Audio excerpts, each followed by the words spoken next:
Assalamu alaikum everyone. My name is Ali, your English trainer. Welcome to my YouTube channel English A to Z. अगर आप मेरे channel पर नए हैं तो मेरे चैनल को सब्सक्राइब कर दें, लाइक कर दें और शेयर कर दें। This is our class number 7। तो आज की क्लास में हम काइंड ऑफ सेंटेंस को डिस्कस करेंगे।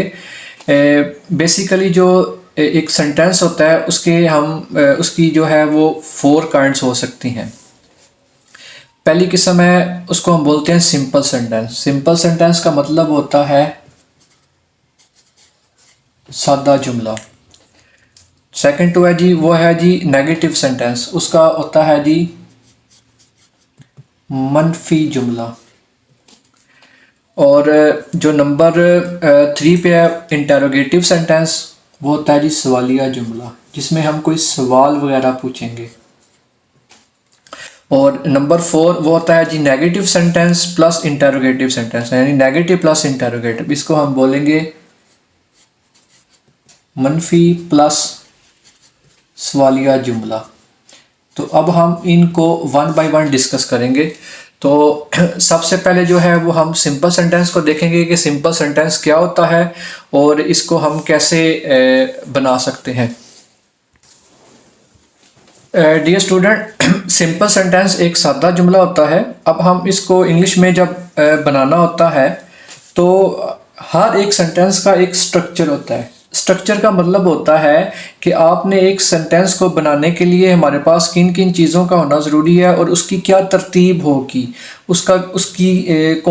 यानी हमने चीज़ों को किस आर्डर से लिखना है। अगर वो हम उस आर्डर को, उस तरतीब को फॉलो नहीं करेंगे तो हमारा स्ट्रक्चर ख़राब हो जाएगा। जब स्ट्रक्चर ख़राब हो जाएगा तो हमारा सेंटेंस जो है वो गलत कंसिडर किया जाएगा। अब स्ट्रक्चर में सबसे पहले जब आपने सिंपल सेंटेंस बनाना है तो सबसे पहले लिखना है आपने सब्जेक्ट, फिर उसके बाद आपने वर्ब लगाना है बी। ये जो बी वर्ब होता है इसको मैं क्लास नंबर 5 के अंदर डिस्कस कर चुका हूँ। उसका लिंक मैंने अपनी डिस्क्रिप्शन के अंदर डाल दिया है। अगर किसी को समझ ना आ रही हो तो वो पहले इस बी वर्ब को समझ ले। और एंड पे जो है जी वो हमारा ऑब्जेक्ट आता है। तो सब्जेक्ट, वर्ब और ऑब्जेक्ट को मैंने क्लास नंबर 6 में डिस्कस कर दिया है इन डिटेल। अगर आप को इसके बारे में पता ना हो तो इसका लिंक मैंने डिस्क्रिप्शन में डाल दिया, आप इसको इन डिटेल समझ सकते हैं। तो सिंपल सेंटेंस का स्ट्रक्चर क्या आता है? सबसे पहले सब्जेक्ट आता है, फिर वर्ब आता है, फिर ऑब्जेक्ट आता है। अब हम इसकी कुछ एग्जाम्पल के ज़रिए इसकी प्रैक्टिस करते हैं, इसको समझने की कोशिश करते हैं। फॉर एग्जाम्पल मैं आपके सामने एक सेंटेंस लिखता हूँ, वो एक डॉक्टर है। अब इसके अंदर जो वो है ये एक सब्जेक्ट है क्योंकि इसके बारे में डिस्कस किया जा रहा है, ही। अब उसके बाद मैंने क्या लगाया जी वर्ब बी। तो चूंकि ये सिंपल सेंटेंस है और प्रेजेंट की बात हो रही है इसलिए ही के साथ इज आएगा। ही इज अ डॉक्टर, वो एक डॉक्टर है। तो इसमें जो ही है वो मेरा सब्जेक्ट है, इज मेरा जो है जी वो वर्ब बी है, आप इसको हेल्पिंग वर्ब भी कह सकते हैं। और डॉक्टर जो है ये मेरा ऑब्जेक्ट है, ये एक स्टेट ऑफ बीइंग है जिसको यानी जिसके बारे में बात की गई है। एक और एग्जांपल लेते हैं जी, वो एक नर्स थी। तो इसके अंदर वो एक लड़की की बात हो रही है, वो शी, ये मेरा सब्जेक्ट है। सब्जेक्ट के बाद मुझे वर्ब चाहिए, क्योंकि पास्ट की बात हो रही है इसलिए जो वर्ब बी है उसकी पास्ट हालत वाज लगेगा। वो एक नर्स है, शी वाज अ नर्स। अब जो नर्स है ये एज अ ऑब्जेक्ट यहाँ पे आ रहा है, ये स्टेट ऑफ बीइंग को शो कर रहा है। एक और एग्जांपल लेते हैं फ्यूचर से रिलेटेड, वो एक उस्ताद होगा। अब इसके अंदर वो जो है ये एक सब्जेक्ट है और इसकी इंग्लिश होगी जी he will be a teacher. अब इसके अंदर ही जो है ये एक सब्जेक्ट है विल बी यानी जो वर्ब है इसको आप हेल्पिंग वर्ब भी कह सकते हैं, और टीचर जो है जी वो मेरा क्या है जी, यहाँ पे ऑब्जेक्ट का काम कर रहा है, और इसको हम स्टेट ऑफ बीइंग भी कहते हैं। एक और एग्जांपल लेते हैं जी, मैं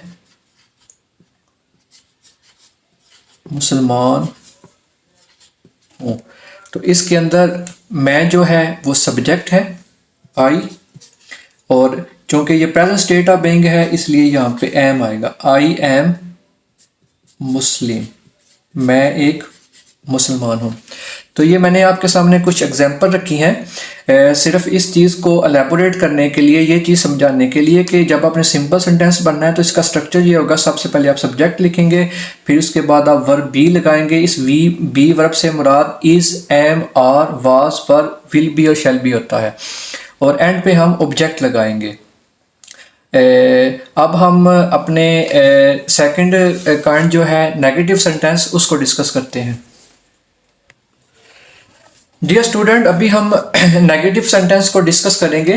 तो जो नेगेटिव सेंटेंस का स्ट्रक्चर होता है उसमें सबसे पहले आपने सब्जेक्ट को लेके आना है, फिर आपने वर्ब लगाना है, और उसके यानी वर्ब के बाद आपने नॉट लगा देना है, और एंड पे आप ऑब्जेक्ट लिखेंगे। अब इसकी कुछ एग्जांपल हैं जो मैंने आपके सामने लिखी हैं। मैं अली नहीं हूँ, तो इसमें जो सब्जेक्ट है वो मैं हूँ, आई, और चूंकि प्रेजेंट की बात हो रही है इसलिए इसके साथ जो वर्ब लगेगा, जो हेल्पिंग वर्ब लगेगा वो लगेगा मैं, आई एम, और आपने क्या करना जी, हेल्पिंग वर्ब के बाद आपने नॉट लगा देना है, आई एम नॉट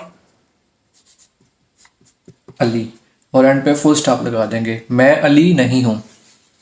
नेक्स्ट सेंटेंस देखें, आयशा बहादुर नहीं है। तो इसमें जो आयशा है वो एज अ सब्जेक्ट आएगी, आयशा, क्योंकि ये पास्ट की बात हो रही है, यहाँ पे जो वर्ब लगेगा वो वाज लगेगा। Ayesha was not brave, Ayesha बहादुर नहीं है। थर्ड सेंटेंस देखें, हम अमीर नहीं होंगे। तो इसमें जो सब्जेक्ट है वो है हम की इंग्लिश होती है जी वी। अब ये चूंकि फ्यूचर की बात है तो जो वी होता है उसके साथ आता है जी शैल बी। तो डियर स्टूडेंट, जब किसी हेल्पिंग वर्ब के अंदर दो वर्ड्स आ जाएं तो आपने एंड वाले वर्ड के साथ नॉट नहीं लगाना, आपने शैल और बी इसके दरमियान आपने नॉट लगाना है। ये आपने खास एक बात है जो इसका खास ख्याल रखना है आपने, कि जब किसी हेल्पिंग वर्ब के दरमियान दो वर्ड्स आ जाएं या तीन वर्ड्स आ जाएं तो आपने पहले वर्ड्स के बाद नॉट लगा देना है। We shall not be rich, हम अमीर नहीं होंगे। अगर आप इसको इस तरह लिखेंगे, we shall be not rich, तो आपका ये जो सेंटेंस होगा ये इनकरेक्ट होगा। तो जब दो वर्ड्स आ जाए, दो वर्ड्स का हेल्पिंग वर्ब आ जाए, तो आपने रूल याद रखना है कि जो पहला वर्ड होगा उसके बाद आपने नॉट लगा देना है। तो ये नेगेटिव सेंटेंस था। नेगेटिव सेंटेंस का जो स्ट्रक्चर था या नेगेटिव सेंटेंस को जो बनाने का तरीका था वो मैंने आपके साथ डिस्कस किया है। अब हम चलते हैं अपनी थर्ड कैटेगरी इंटरोगेटिव सेंटेंस की तरफ। डियर स्टूडेंट, जो इंटरोगेटिव सेंटेंस होता है इसमें हम हमेशा कोई क्वेश्चन पूछेंगे, किसी से सवाल करेंगे। अब जो इंटरोगेटिव सेंटेंस होता है ये बहुत इंपॉर्टेंट बात है जो आपको समझने की ज़रूरत है कि जो इंटरोगेटिव सेंटेंस होगा वो दो तरह से होगा। एक ये होगा कि इसके अंदर जो आपने आंसर करना है किसी भी चीज़ का आंसर, वो या तो होगा यस नो के अंदर, नंबर वन। नंबर टू जब भी आपने किसी चीज़ का आंसर करना है तो वो यस नो में नहीं होगा, वो इन डिटेल होगा, यानी आपने उसका जो आंसर है वो बड़ी वजाहत के साथ करना है। तो जब आपने यस नो वाले जो क्वेश्चंस हैं यानी जिनका आपने आंसर यस या नो में करना है उसको हम सीखने की कोशिश करते हैं, और जो डिटेल होते हैं उनको हम जो है वो सीखने की कोशिश करते हैं। तो डियर स्टूडेंट, जो यस नो वाले क्वेश्चन होते हैं उसका स्ट्रक्चर कुछ इस तरह होगा। उसका स्ट्रक्चर क्या होगा? उसका स्ट्रक्चर इस तरह होगा कि सबसे पहले आप जो वर्ब बी होगा, आपका जो वर्ब बी होगा यानी is, am, are, was, were, will be, shall be, उसको आप जुमले के स्टार्ट में ले आएंगे। उसके बाद आप लिखेंगे जी सब्जेक्ट, और फिर एंड पे आप ऑब्जेक्ट को लेके आएंगे। ये स्ट्रक्चर आपने फॉलो करना है जब आपने किसी क्वेश्चन का आंसर यस या नो में करना है, यानी शॉर्ट आंसर देना है। लेकिन ये चीज़ अगर आप इन डिटेल में किसी चीज़ का आपको आंसर करना पड़ेगा तो उसके अंदर ये जो है आपके WH क्वेश्चंस इनके ज़रिए आप जो है वो उसका आंसर करेंगे। तो इसका स्ट्रक्चर क्या होगा? इसका स्ट्रक्चर कुछ इस तरह होगा कि जो सबसे पहले आप लिखेंगे जी WH क्वेश्चन, फिर उसके बाद आप वर्ब बी लगाएंगे, फिर उसके बाद आप सब्जेक्ट लगाएंगे और फिर आप उसके पास ऑब्जेक्ट लगाएंगे। ये जो है जी दो तरह का स्ट्रक्चर होता है। अब हम इनकी सबसे पहले एक एक एग्जांपल लेते हैं, फिर हम इनको वन बाय वन जो है वो इन डिटेल डिस्कस करेंगे। फॉर एग्जांपल मैं आपके सामने एक सेंटेंस लिखता हूं, क्या तुम अमीर हो? यानी मैंने किसी से क्वेश्चन पूछा है, तो क्या तुम अमीर हो? इसमें जो सब्जेक्ट है वो है जी यू। क्या तुम अमीर हो? अब चूंकि प्रेजेंट की बात हो रही है तो प्रेजेंट के साथ जो वर्ब है वो हेल्पिंग वर्ब है, वो है आर। तो आर को मैं क्या करूंगा, ये मेरा सब्जेक्ट हो गया, इससे पहले मैं लेके आ जाऊंगा किसको? हेल्पिंग वर्ब को। आर यू अमीर हो, यानी ये मैंने इसकी स्टेट ऑफ बीइंग को पूछा है, उससे मैंने सवाल किया कि क्या तुम अमीर हो? Are you rich? क्या तुम अमीर हो? तो ये देखें कि अब अगर आप डियर स्टूडेंट थोड़ा गौर करें, आर यू रिच, तो मैंने से एक सिंपल सवाल पूछा है कि क्या तुम अमीर हो, तो वो जाहिर बात है अगला बंदा मुझे यस या नो में आंसर देगा ना। अगर तो वो अमीर है वो कहेगा यस आई एम रिच, अगर वो अमीर नहीं है तो वो कहेगा no I am not rich. तो जो इंटरोगेटिव सेंटेंस होते हैं उसमें अगर तो यस नो वाला आंसर है तो फिर आपने इस स्ट्रक्चर को फॉलो करना है, यानी आपका जो हेल्पिंग वर्ब होगा यानी बी जो होगा उसको स्टार्ट में ले आना है। इज एम और was were will be shall B को आप स्टार्ट में ले आएंगे, फिर आप सब्जेक्ट लिखेंगे, फिर आप एंड पे ऑब्जेक्ट लिखेंगे। लेकिन अगर ये चीज़ है, अब मैं आपके सामने एक एग्जांपल रखता हूं जिसमें मुझे डिटेल आंसर देना है। मिसाल के तौर पर, तुम उदास क्यों हो? अब इसमें जो WH क्वेश्चन है वो क्यों इस्तेमाल हुआ है, इसको मैं आपको आगे चल के इन डिटेल में समझाता हूँ कि WH क्वेश्चन क्या होते हैं और उनका इस्तेमाल क्या होता है। तुम उदास क्यों हो,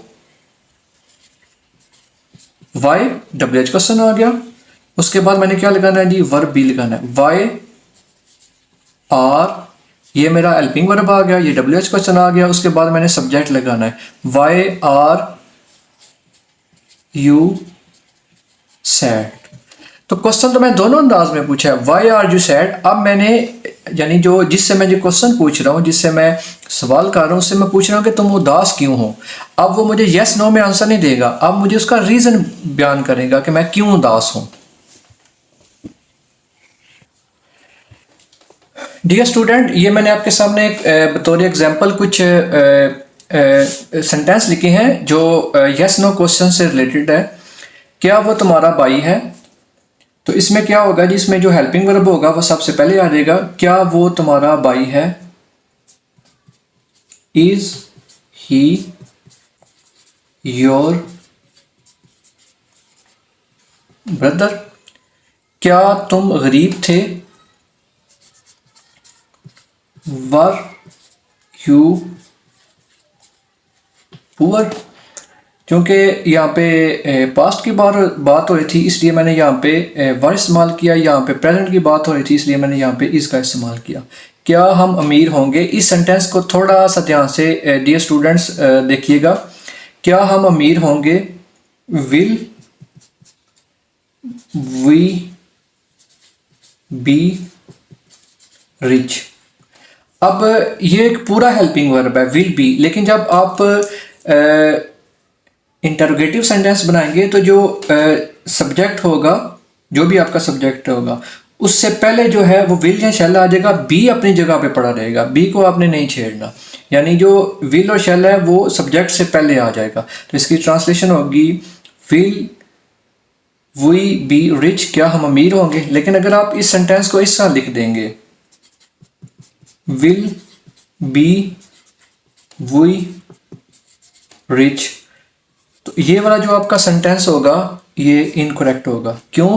क्योंकि रूल ये है कि जब किसी हेल्पिंग वर्ब के अंदर दो वर्ड्स आ जाए तो जो आपका सब्जेक्ट होगा, पहला हेल्पिंग वर्ब का पहला जो वर्ड होगा सिर्फ वो स्टार्ट में जाएगा। तो अब हम जो है वो WH क्वेश्चन को जो है वो इन डिटेल सीखने की कोशिश करते हैं।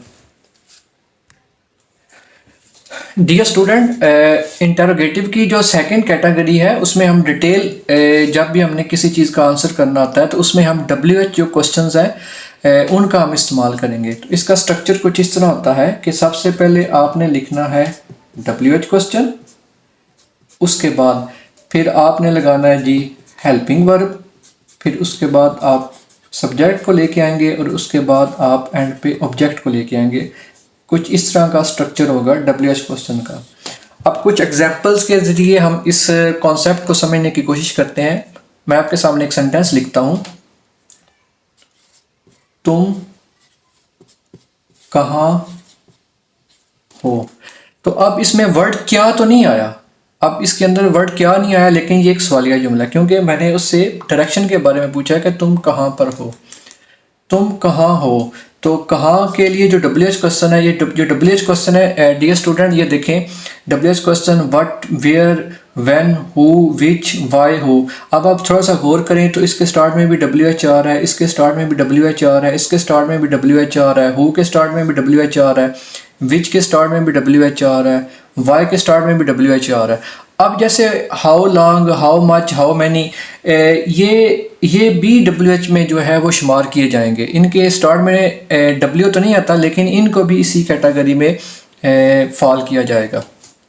तुम कहाँ हो, तो कहाँ के लिए WH क्वेश्चन कौन सा इस्तेमाल होगा जी, वेयर। तो वेयर को सबसे पहले मैं लेके आऊँगा, वेयर, वेयर। तुम कहाँ हो, चूँकि प्रेजेंट की बात हो रही है इसलिए आर लगेगा, वेयर आर यू, तुम कहाँ हो। एक और एग्जांपल लेते हैं जी कि जी वो कौन थी।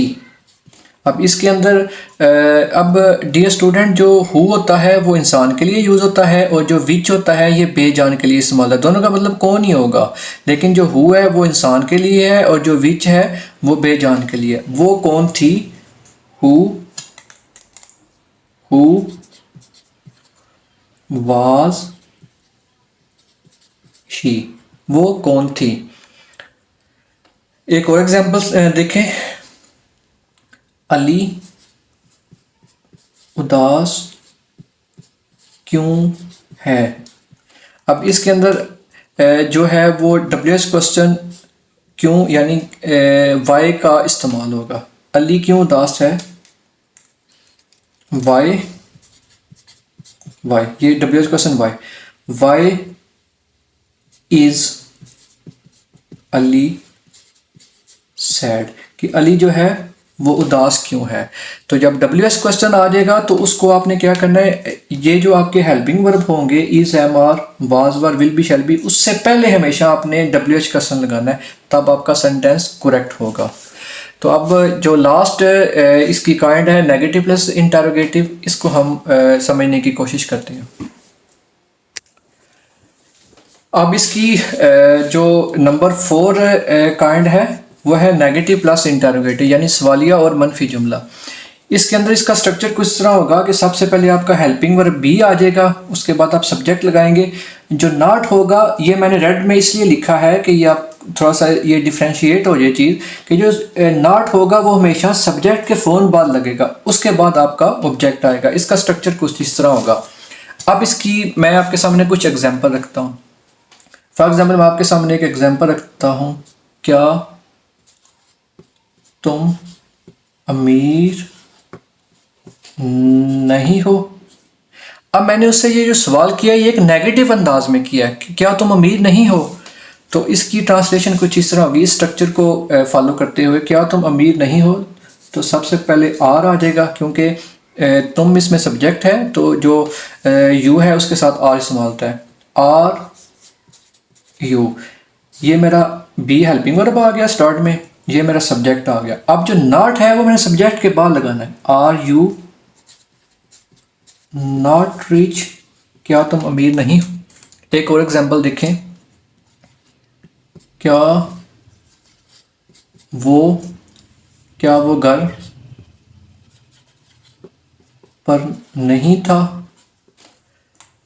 इसकी ट्रांसलेशन होगी वाज, ये मेरा जो हेल्पिंग वर्ब है बी, ये सबसे पहले आ जाएगा। वाज ही मेरा सब्जेक्ट है। वाज ही, जो नॉट है वो मैंने सब्जेक्ट के बाद लगाना है। Was he not at home, क्या वो घर पर नहीं था। इसकी एक फ्यूचर की एग्जांपल मैं आपके सामने रखूँगा। क्या अली तुम्हारा दोस्त नहीं होगा।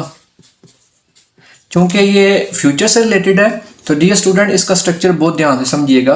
तो सबसे पहले मैं इसको कुछ इस तरह आपके सामने इसको सॉल्व करने की कोशिश करूँगा, इसको ट्रांसलेशन करने की कोशिश करूँगा। इसकी टेक्निक मैं आपको ये बताता हूँ। इसमें जो अली है वो सब्जेक्ट है, आप अली को सबसे पहले लिख लें जी, अली। अब आप देखें चूँकि फ्यूचर की बात हो रही है तो अली के साथ तो इस्तेमाल होगा विल बी। तो आपने क्या करना है जी, सबसे पहले जो विल होगा उसको उठा के आपने सबसे पहले ले आना है। तो विल तो मेरा स्टार्ट में आ गया, जैसे मैंने आपको इंटरोगेटिव सेंटेंस में बताया था, विल अली। अब जो नॉट है वो मैंने सब्जेक्ट के बाद लगाना है, सब यानी जो नॉट होगा वो मेरा सब्जेक्ट के फ़ौरन बाद आ जाएगा। विल अली नॉट मेरा सब्जेक्ट के बाद आएगा। Will Ali not be your friend. तो इसकी ट्रांसलेशन कुछ इस तरह होगी, will Ali not be your friend, क्या अली तुम्हारा दोस्त नहीं होगा। तो आज की इस वीडियो के अंदर हमने simple sentence, negative sentence, interrogative की हमने 2 काइंड्स को डिस्कस किया था और 4th वन था नेगेटिव प्लस इंटरोगेटिव। तो आज की इस वीडियो में हमने 4 काइंड ऑफ सेंटेंस को डिस्कस किया, उनका स्ट्रक्चर हमने सीखा और उसको स्ट्रक्चर को फॉलो करते हुए हमने कुछ उसकी प्रैक्टिकल एग्जांपल्स को देखा था। तो अगर आपको ये वीडियो पसंद आई हो तो आप इसको लाइक कर दें, शेयर कर दें और दूसरों के साथ भी जो है वो अपने दोस्तों के साथ भी इसको शेयर कर दें।